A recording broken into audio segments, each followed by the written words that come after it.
kulan weynaha kobcinta awoodda fulineed iyo dejinta jihada horumarineed ee maamulka ku-meel gaadhka ee qaab dhismeedka maamul magaalooyinka iyo degmooyinka cusub ee dowlad deegaanka Soomaalida ayaa maanta si rasmi ah uga furmay magaalada Jigjiga ee caasimadda deegaanka. Kulan weynaha oo uu soo diyaariyay xafiiska horumarinta magaalooyinka iyo dhismaha dowlad deegaanka Soomaalida ayaa waxaa furay madaxweyne ku-xigeenka dowlad deegaanka Soomaalida Mudane Ibraahim Cusmaan Faarax oo sheegay in hogaaminta ku-meel gaadhka looga baahan yahay inay salka u dhigaan barnaamijka qorshaha sanad miisaaniyeedka 2019 tirsiga Itoobiya si degdeg ahna loo bilaabo adeeg bixinta bulshada. Saan wada ogsoonahay deegaankeenu sanadkii hore wuxuu ku soo kordhiyay qaab dhismeed cusub oo ka kooban 14 degmooyin sidoo kale 25 maamul magaalo.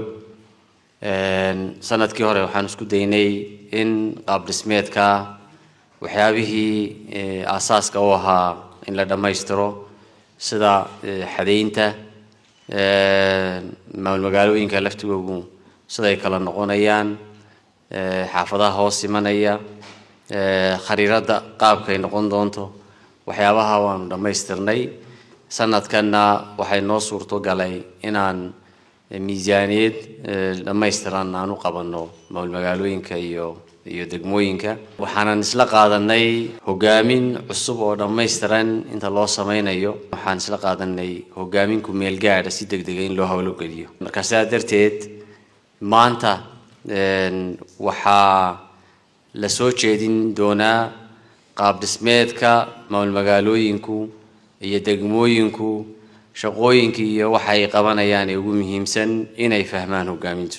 qaab dhismeedka waxa loogu baahday wax kale maaha waa bulshada adeeg ay u baahan tahay in loo dhaweeyo oo si hufan maaragtay adeega lagu siiyo. marka waxa la idinka baahan yahay adeega kala duwan inaad qaabka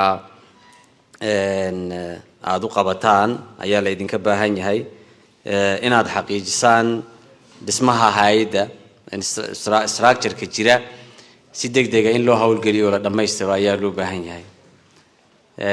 deegaanka waxyaabaha ugu muhiimsan ee mudnaanta siino waxaa ka mid ah in la dhiso hay'ad dhamaystiran oo shuruudo ku dhaqanta oo bulshada si daacad ah ugu adeegto.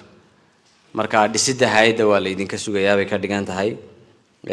sidoo kale dejinta nidaamka shaqada meel cusub weeye. meesha cusub waxay u baahan tahay nidaamyo iyo shuruudo in lagu maamulo. adduunku dadku waxay ku kala duwan yihiin waa ku dhaqanka shuruudaha iyo isla xisaabtanka iyo nidaamka.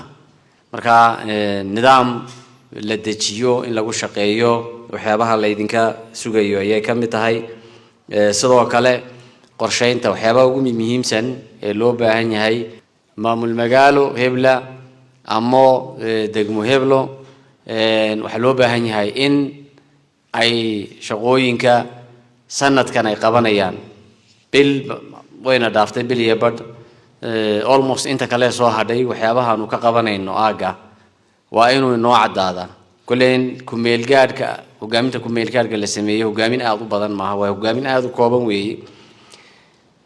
shaqooyinka sektarada kalena waxa loo baahan yahay in si wada jira loo qabto. tusaale ahaan xafiis imika la meeleynaynin baa iska jira oo hogaaminta aan ku talagalay inay maaragtay aan isku soo urursiino shaqooyin qaarkood shaqooyin muhiim oo loo baahan yahay si degdeg ah bariba markaad laabantaan in la qabto sida adeega kala duwan ee in la siiyo bulshada ay tahay waxbarashada caafimaadka biyaha amniga xisbiga oo kale waxyaabaha ugu muhiimsan ee markasta u tagtaan baa loo baahan yahay in la qabto. way jiraan laakiin kuwa kale oo bari ka maalin u baahan baa jira in bulshadu ay u baahan tahay idinkuna sidoo kale inaad qabataan. marka in la yiraahdo maaha shaqadan aniga la ima egmadan shaqadani maba la ma yartay ama madax xafiiseed ama qof loo soo dhaadhaxshay ma jirin la yiraahdo maaha. baahida dhabta ee xagga ka jirta hogaaminta meesha joogta markay sidaa u galaan inay shaqo qayb sameeyaan mid kaste shaqo 2 3 in loo dhiibayaa loo baahan yahay ka dhigan tahay. marka taana inaad xoog la saaro ayaa loo baahan yahay. maareynta hantida iyo maaliyadda sidoo kale waxyaabaha ugu muhiimsan weeye.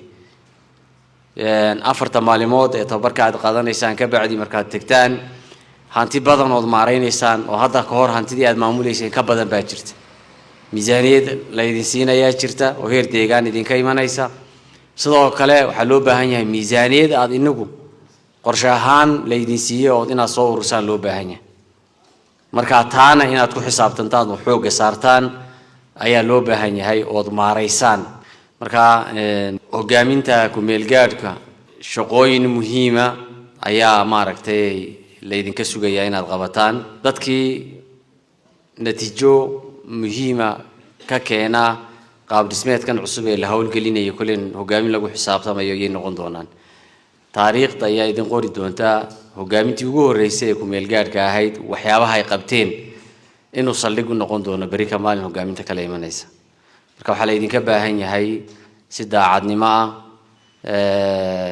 cadaalada inaad bulshadiina u adeegtaan kulankan ayaa xubnaha hogaaminta ku meel gaadhka lagu siin doonaa tababaro la xidhiidha mawduucyo kala duwan oo ku saabsan siyaasadda istiraatiijiyadda barnaamijyada qorshayaasha iyo hindisayaasha horumarineed ee dalka iyo deegaanka kuwaasi oo soo jeedinayaan sektarada kala duwan ee xafiisyada heer deegaan